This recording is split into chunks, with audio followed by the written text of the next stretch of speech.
नमस्ते दोस्तों, हम आशा करते हैं कि 10 अध्याय तक आप सभी अच्छे से समझ गए होंगे। और अब हम 11 अध्याय देखेंगे। 11 अध्याय में है ज्यामिति। ज्यामिति तो आप सभी ने सुना होगा। हम 11 अध्याय में ज्यामिति आकृतियों में समरूपता। ज्यामिति आकृति मतलब त्रिभुज, चतुर्भुज, बहुभुज, गोल, वृत्त सब आते हैं। यही ज्यामिति आकृति है। उनमें समरूपता। समरूपता क्या होती है दोस्तों, ये जानेंगे हम। तो समरूपता क्या है? सर्वांग सम और समरूपता दोनों कुछ हद तक सेम है और कुछ हद तक अलग अलग है। वैसे तो अलग अलग ही हैं। सर्वांग सम में दोनों आकृति के माप बराबर होते हैं, दोनों आकृति सेम टू सेम दिखते हैं। पर समरूपता में क्या होता है, आकृति छोटी बड़ी होती है। मान लीजिए दो आकृति है, त्रिभुज है। इनमें क्या होगा, समरूप होने का पहचान क्या, मतलब उसका रूप समान होना चाहिए। रूप समान दिख रहे हैं, ये भी त्रिभुज है, ये भी त्रिभुज है, पर इसकी भुजा 3 सेंटीमीटर है और इसकी भुजा कितनी सेंटीमीटर है, 6 सेंटीमीटर है। इनके कोण 60 अंश है और इनके कोण भी कितने हैं, 60 अंश है। कहने का मतलब ये है कि समरूप वह है जिनकी जो भुजा है, भुजा के माप अलग हो सकते हैं, लेकिन जो कोण के माप है वो अलग नहीं हो सकते। कोण के माप वही होंगे, बराबर होंगे, कोण के माप समान होंगे और भुजा अलग अलग होगी, वो समरूप है। और सर्वांग सम क्या होती थी, जिनके भुजा और कोण दोनों बराबर हों। और समरूप क्या है, जिनके केवल कोण समान हो और भुजा अलग अलग हो सकती है, ये समरूप है। अब हम स्केलिंग को जानेंगे। स्केलिंग कहने का मतलब क्या है? स्केलिंग मतलब आकृति को छोटा करना, बड़ा करना, यही तो स्केलिंग है दोस्तों। स्केलिंग मतलब आकार में बदलाव करना। अगर कोई वस्तु छोटी है, उसको बड़ा करना है तो बड़ा और छोटा करना है तो छोटा। आइए बताती हूँ। स्केलिंग करने को ही स्केल गुणक कहते हैं। मतलब मान लीजिए कोई आकृति छोटी है, मान लीजिए 5 सेंटीमीटर का रेखाखंड है। अब उसको 10 सेंटीमीटर करना है तो 5 को 2 के साथ गुणा करेंगे तभी तो वो 10 सेंटीमीटर होगा ना। तो यहाँ 2 के साथ गुणा किए ना, इसीलिए 2 को स्केल गुणक कहेंगे। और मान लीजिए 10 सेंटीमीटर की रेखाखंड है, उसको 5 सेंटीमीटर करना है अपने को, तो क्या करेंगे, 2 से भाग करेंगे। मतलब स्केल गुणक क्या होगा, 1/2 होगा। स्केल गुणक मतलब उसका मतलब है गुणा करना। अगर बड़ा रहेगा, अगर किसी चीज को बड़ा करना है तो ऐसे ही गुणा रहेगा, और अगर छोटा करना रहेगा तो वो बटे में आके गुणा होगा। ये है स्केल गुणक। अब हम प्रश्नावली देखेंगे। हेलो दोस्तों, अब हम अध्याय 11 का प्रश्नावली 1 देखते हैं।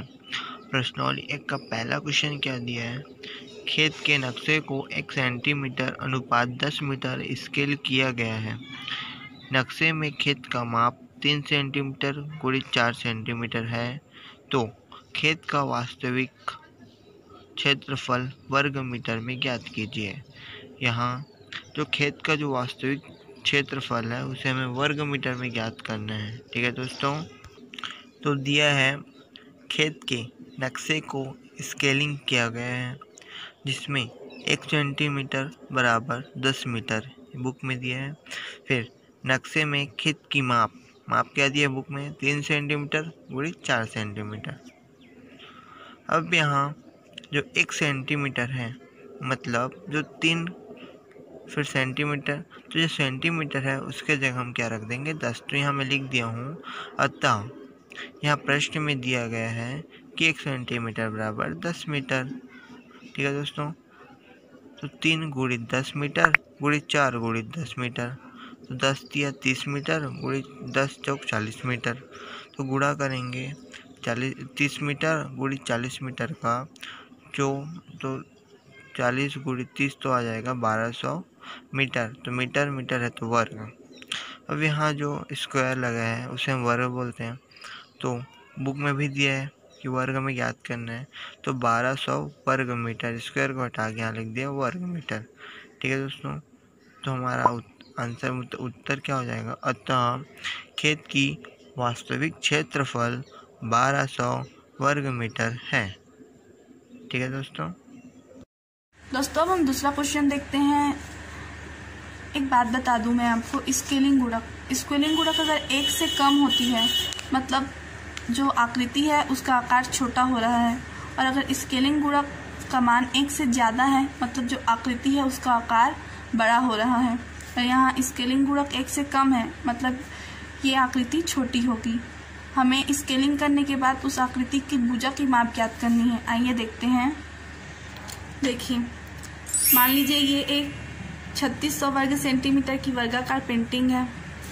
अब हम इसकी भुजा निकालेंगे, क्योंकि हमें स्केलिंग करने के बाद भुजा की माप ज्ञात करनी है, तो हम भुजा की स्केलिंग करेंगे। तो पहले इस वर्गाकार पेंटिंग की भुजा निकालेंगे। तो वर्ग का क्षेत्रफल क्या होता है? भुजा गुणित भुजा, इसीलिए वर्गाकार पेंटिंग का क्षेत्रफल भी भुजा गुणित भुजा होगा। वर्गाकार पेंटिंग का क्षेत्रफल कितना है? 3600, और भुजा का 2 बार गुणा करेंगे तो भुजा का वर्ग। जब वर्ग पक्षांतर होता है तो करनी लगता है, और 3600 का जब करनी गुणनखंड निकालते हैं तो 60 आता है, कि 60 का वर्ग 3600 है। तो इस 3600 वर्ग सेंटीमीटर जो वर्गाकार पेंटिंग है उसकी एक भुजा का माप कितना है? 60 सेंटीमीटर है। अब हमें क्या पता है? स्केल गुणक 0.1 पता है। अब हमें स्केलिंग करेंगे तो 60 का 0. गुणक मतलब गुणा, तो हम गुणा करेंगे 60 का 0.1 के साथ। तो यहाँ 0, अगर 1 के पीछे 0 रहता तब वो 10 कहलाता, लेकिन 1 के आगे 0 है, इसीलिए उस 0 का कोई महत्व नहीं है। अब इस दशमलव को हटाने के लिए क्या करेंगे? इस दशमलव बटा करेंगे, और बटा के बाद दशमलव का 1 लिखेंगे, और दशमलव के बाद कितनी संख्या है?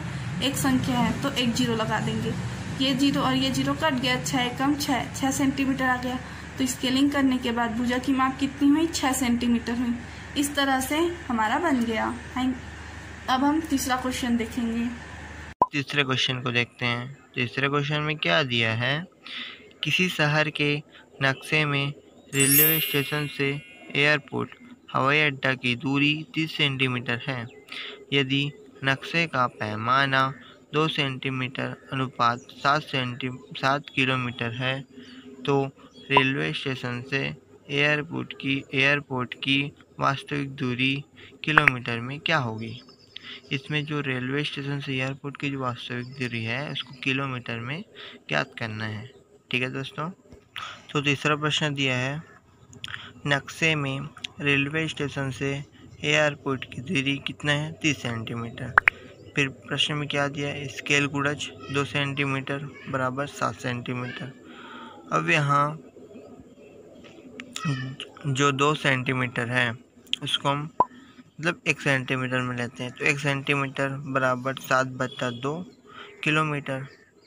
सेंटीमीटर को हम किलोमीटर में बदल रहे हैं, तो जो 2 है वो बटे में चल जाएगा। 1 सेंटीमीटर में ले रहे हैं तो 1 सेंटीमीटर बराबर 7/2 किलोमीटर। तो अर्थात नक्शे में रेलवे स्टेशन से एयरपोर्ट की दूरी 3 सेंटीमीटर है। तो अब यहाँ गुणा करेंगे, मतलब जो सेंटीमीटर की जगह हम क्या रखेंगे? 7/2 को किलोमीटर में, तो 7 या 21/2, 2 1 कम 2, 2 1 कम 2, फिर सोनम तो 2, फिर दशमलव तो 2 पंचे 10। आप गुणा करके देख सकते हैं, मतलब भाग करके देख सकते हैं, तो आ जाएगा 10.5। ठीक है दोस्तों, 10.5 किलोमीटर। अर्थात रेलवे स्टेशन से एयरपोर्ट की वास्तविक दूरी 10.5 किलोमीटर होगी। ठीक है दोस्तों, यहाँ मैं इस नाम से बदला हूँ क्या है कि हमको आंसर इसमें लेना है किलोमीटर में, तो यहाँ किस में दिया? सेंटीमीटर में। इस नाम से मैं इसको 2 के पक्षांत मतलब 1 सेंटीमीटर बराबर 7/2 किलोमीटर में लिया हूँ, मतलब 1 सेंटीमीटर में लिया हूँ। जो 2 में था उसको 1 में लिया हूँ। ठीक है दोस्तों, आई होप आपको प्रश्नावली 1 समझ में आ गया होगा। अगर प्रश्नावली 1 आपसे नहीं बनेगा तो बता देना दोस्तों, मैं आपको और समझा दूँगा। और रही बात इस प्रश्नावली की, तो इस प्रश्नावली का आने का चांस बहुत कम है। मतलब आप पढ़ लेना, फिर भी रिस्क नहीं लेना है, पढ़ लेना। ठीक है दोस्तों, अच्छे से पढ़ाई करते रहें घर पे। Thank you.